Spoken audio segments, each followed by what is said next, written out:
नमस्ते बच्चों।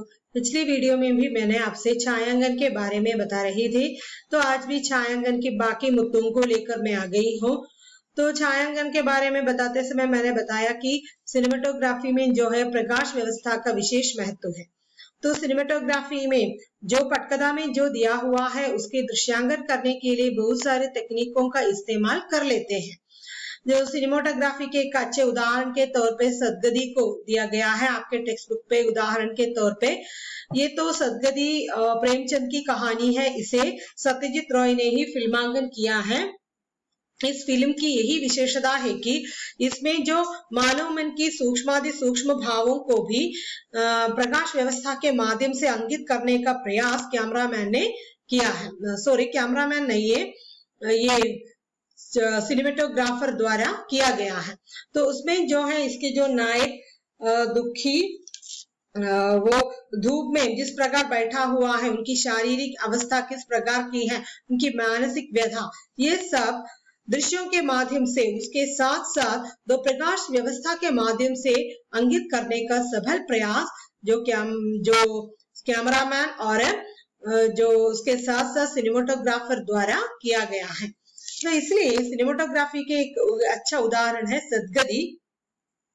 तो आगे बताया जाता है कि सिनेमेटोग्राफर को इस प्रकार के अच्छे फिल्में लेते समय ये सिर्फ एक तकनीशियन नहीं होना चाहिए, उसे कलाकार की हैसियत से ही सब कुछ करना चाहिए, क्योंकि एक कलाकार के मन नहीं है तो जिस सीन पर जिस प्रकार की प्रकाश व्यवस्था लाना है इसे वो सोच भी नहीं सकते। तो इसलिए कहा जाता है कि सिनेमेटोग्राफर को तकनीशियन के साथ साथ एक कलाकार भी होना आवश्यक है। तो वो ऐसे एक कलाकार और चित्रकार है जिसके पास रंग नहीं प्रकाश होता है। उनके पास जो रंग नहीं, रंग के बिना सिर्फ प्रकाश के माध्यम से कुछ करने वाले चित्रकार है सिनेमेटोग्राफर, यही इसमें बताया गया है। और ये भी नहीं बताया गया है कि फिल्म की सफलता निर्देशक एवं कैमरामैन के तालमेल से होता है। एक फिल्म तब सफल होता है जब निर्देशक की जो मन की इच्छा के अनुसार कैमरामैन सब कुछ कर लेते हैं, तभी फिल्म की सफलता हो जाते हैं।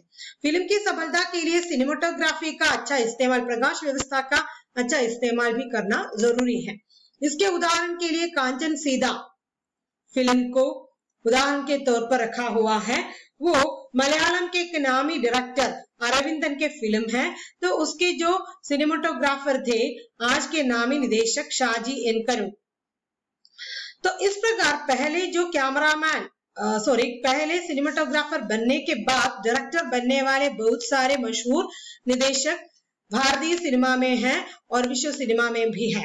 इस प्रकार के एक महत्वपूर्ण व्यक्ति है दादा साहब फाल्के। दादा साहब फाल्के जो हैं कैमरा किस प्रकार चलाना है और सिनेमेटोग्राफी का प्रयोग, प्रकाश व्यवस्था का प्रयोग किस प्रकार करनी है, इसको लेकर एक कोर्स उन्होंने प्रशिक्षण, एक हफ्ते का प्रशिक्षण लंदन में जाके पूरा करके उन्होंने पौराणिक फिल्में बनाने का प्रयास किया है। इन्होंने इसमें जो फाल्के ने इसमें कुछ स्पेशल इफेक्ट का जादू भी विकसित कर दिया है। प्रकाश प्रभाव में कुछ स्पेशल इफेक्ट लेने से वो सिनेमा किस प्रकार लगेगा, इस प्रकार जो नए नए प्रयोग उन्होंने अपनी फिल्मों में किया है। कांचन सीधा इसके एक उदाहरण के तौर पर दिया हुआ है। कांचन सीधा में सीधा के किरदार निभाने वाले कोई भी नहीं है, सीधे रोल अभिनയിക്കുന്ന ആരുമില്ല। वहां जो प्रकृति ही सीधा है, प्रकृतिയാണ് അതിലെ नायिका। शाहजी के कैमरा ने निदेशक के विचार को और दृष्टि को सटीक ढंग से रूपायित किया। ഷാജിയുടെ ക്യാമറ നിർദ്ദേശകന്റെ ചിന്തകൾക്കനുസരിച്ച് ആ രൂപം ഒപ്പിയെടുത്തു। पर्दे पर प्रकृति द्वारा सीधा की छवि का भ्रम पैदा करते हुए लंबे समय तक दर्शकों को बांध रखने की क्षमता सिनेमा पर है। तो പ്രകൃതിയിൽ സീതയുടെ രൂപം ആവാഹിച്ചുകൊണ്ട് ജനങ്ങളെ ഒരു ഭ്രമത്തിൽ ഉൾപ്പെടുത്തിയിരിക്കുന്ന എന്താണ്, ഒരു ഭ്രമത്തിൽ അകപ്പെടുത്തിക്കൊണ്ട് കുറെ സമയം ജനങ്ങളുടെ ശ്രദ്ധ അതിലേക്ക് കേന്ദ്രീകരിപ്പിക്കാൻ, അല്ലെങ്കിൽ ജനങ്ങൾ അതിൽ തന്നെ ഇനി എന്താണ് നടക്കാൻ പോകുന്നത്, ആരാണ് സീത എന്നറിയാനുള്ള ആകാംക്ഷയോടെ ജനങ്ങളെ പിടിച്ചിരുത്താൻ കാഞ്ചന സീതയിലൂടെ ഷാജി എൻ കരുണിന് സാധിച്ചു എന്ന് വേണം പറയാൻ। यही जो कांचन सीता के बारे में है। आगे जो है छायांकन के बारे में, जो निदेशक ने फिल्म निर्माण की प्रक्रिया में विशेष शूटिंग स्थान, विशेष प्रकाश व्यवस्था, संपादन, सिनेमाटोग्राफी, विशिष्ट अभिनय आदि की जो कल्पना करते हैं। हम सब जानते हैं सिनेमा लेने के पहले जो डायरेक्टर जो है उसके निर्माण प्रक्रिया में किसी एक विशेष प्रदेश को शूटिंग का स्थान निर्धारित करता है। ഏതെങ്കിലും ഒരു പ്രത്യേക സ്ഥലം ഷൂട്ടിംഗ് ലൊക്കേഷൻ ആയിട്ട് സ്വീകരിക്കും।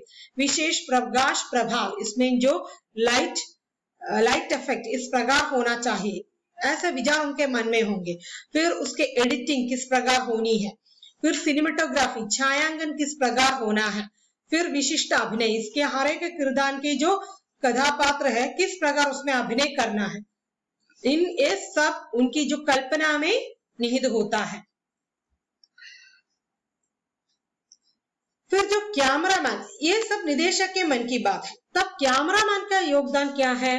निदेशक के अंदर मन में छिपी सूक्ष्म भावनाओं की अभिव्यक्ति कैमरामैन के समक्ष आ जाती है तो वह रचना कलात्मक हो जाते हैं। जो निदेशक जिस प्रकार उनके अंदर मन में बहुत सारी सूक्ष्म भावनाएं होती हैं, वो कैमरामैन के समक्ष आ जाती तो वो रचना कलात्मक होते हैं। ഡയറക്ടർ തന്റെ മനസ്സിൽ വിചാരിക്കുന്ന സൂക്ഷ്മ ഭാവങ്ങളെ ശരിയായ രീതിയിൽ ക്യാമറാമാൻ ഒപ്പിയെടുക്കുമ്പോഴാണ് അതൊരു ഫലവത്തായ സിനിമയായിട്ട് മാറുന്നത്। कैमरा के हर कोण किसी विशेष परिस्थिति, चरित्रों के बीच संबंध, उनकी मानसिक स्थिति एवं प्रतिक्रिया, दृश्य में चरित्र का महत्व आदि प्रतिबिंबित करते हैं। इसलिए निदेशक को कैमरा के प्रत्येक कोण एवं उनके प्रभाव का पूर्ण ज्ञान होना चाहिए। तो डायरेक्टर को इस बात पर भी विचार रखना चाहिए, इस बात की चिंता भी होनी चाहिए कि कैमरा के प्रत्येक कोण कैसे होना चाहिए, कैमरा का हर एक कोण उसमें किस प्रकार का प्रभाव डालता है। तो कैमरा के हर एक कोण, ക്യാമറ ഓരോ രീതിയിൽ തിരിക്കുമ്പോഴും എങ്ങനെയൊക്കെയാണ് ക്യാമറയിലൂടെ നമുക്ക് കാണാൻ സാധിക്കുന്നത്। വിശേഷ പരിസ്ഥിതി, ആ ഒരു സീൻ എടുക്കുമ്പോൾ അതിന്റെ ചുറ്റുപാടുകൾ, फिर ചരിത്രോं के बीच संवाद, ക്യാരക്ടർ തമ്മിലുള്ള ഡയലോഗ്സ്, उनकी मानसिक स्थिति, ആ ഡയലോഗ്സിലൂടെ ക്യാരക്ടറിന്റെ മനസ്സിലെ ഭാവങ്ങൾ, फिर പ്രതിക്രിയ, ദൃശ്യമേ ചരിത്ര का महत्व, അങ്ങനെ രണ്ട് ക്യാരക്ടർ തമ്മിൽ സംസാരിക്കുമ്പോൾ അവരെ മനസ്സിലെ ഭാവങ്ങൾ, അവരുടെ പ്രതികരണം, फिर ആ ദൃശ്യത്തിൽ ആ ക്യാരക്ടറിനുള്ള പ്രാധാന്യം, ഇതെല്ലാം ക്യാമറാമാൻ എന്ത് ചെയ്യണം? ഒപ്പിയെടുക്കണം. ഇതെല്ലാം അതിൽ പ്രതിബിംബിച്ചിരിക്കണം എന്നുള്ളതാണ്. അപ്പൊ അങ്ങനെ പ്രതിബിംബിക്കേണ്ടതാണെന്നുള്ള ഒരു ബോധം ആർക്കും കൂടി ഉണ്ടാകണം? निदेशक को भी होना चाहिए। कैमरा किस प्रकार रखने से ये सब उसके अंदर आ जाएगी, इसका एक बोध कैमरामैन को भी होना आवश्यक है। तो यही कैमरामैन का जो योगदान है, उसके इस कार्य में कैमरामैन का योगदान महत्वपूर्ण होता है। कैमरा से जिस प्रकार का काम लिया जाता है वो एक दृश्य या कई दृश्यों को फिल्म के लिए भी लिया जाता है। ക്യാമറയിലൂടെ പല ദൃശ്യങ്ങൾ സിനിമയ്ക്ക് വേണ്ടി എടുത്ത് അതെല്ലാം എഡിറ്റ് ചെയ്തിട്ടാണ് സിനിമയായി പുറത്തേക്ക് വരുന്നത്।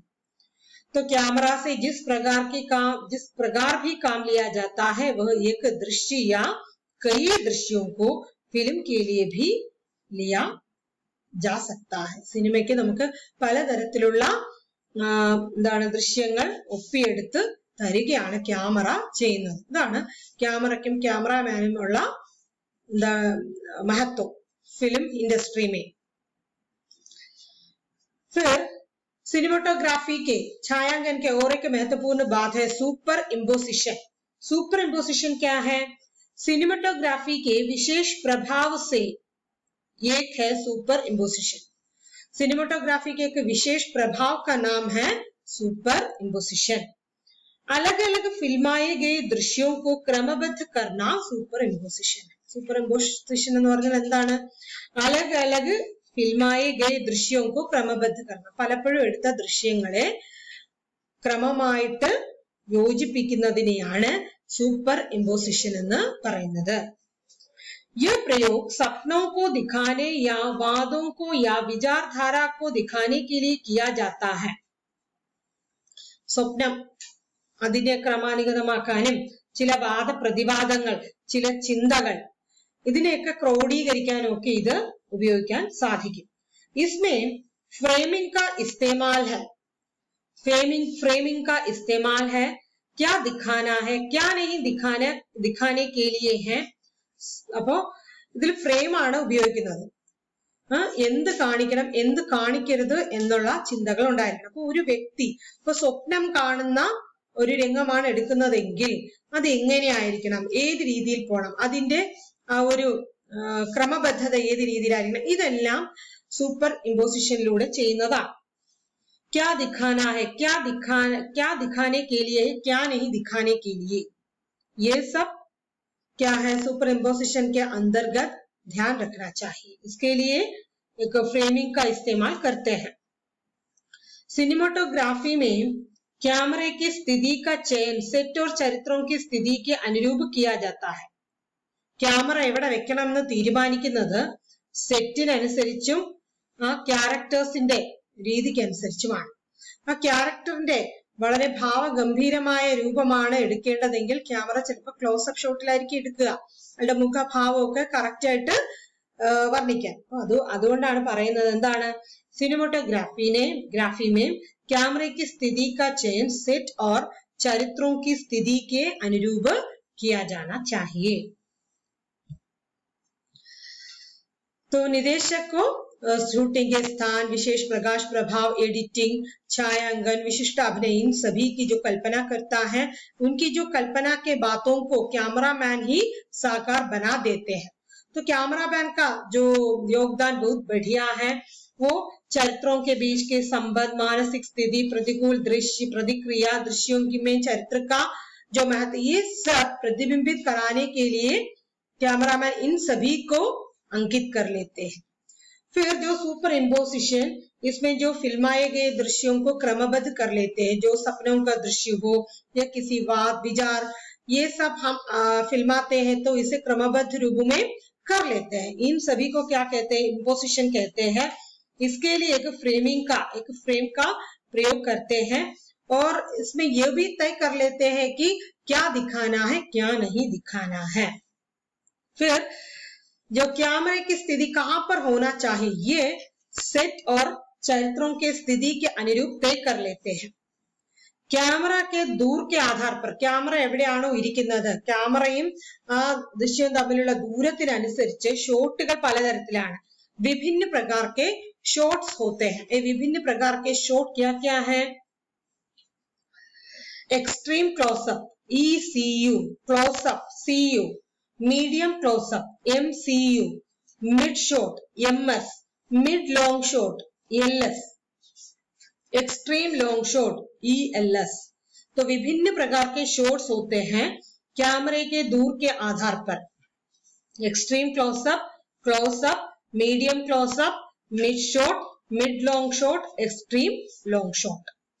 तो भारतीय सिनेमा में अंत में कंक्लूड करके मैं बताती हूँ कि भारतीय सिनेमा ने अपने को गति और अर्थ प्रदान करने योग्य अनेक सिनेमाटोग्राफर को जन्म दिया है. इस प्रकार भारतीय सिनेमा को आगे बढ़ाने के लिए बहुत सारे सिनेमाटोग्राफर आए हैं, बहुत नामी सिनेमाटोग्राफर आए हैं और उनका नामी फिल्मोटोग्राफर का जन्म हुआ है हमारे जो फिल्म जगत में, भारतीय सिनेमा के जगत में हो या विश्व सिनेमा के जगत में हो.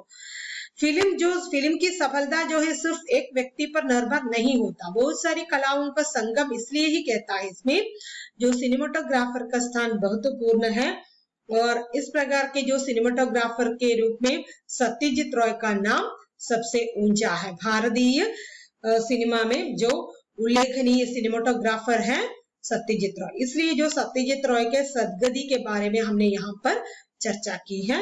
तो आगे प्रकाश व्यवस्था के साथ फिर मैं आ जाऊंगी. तब तक के लिए विदा लेती हूँ.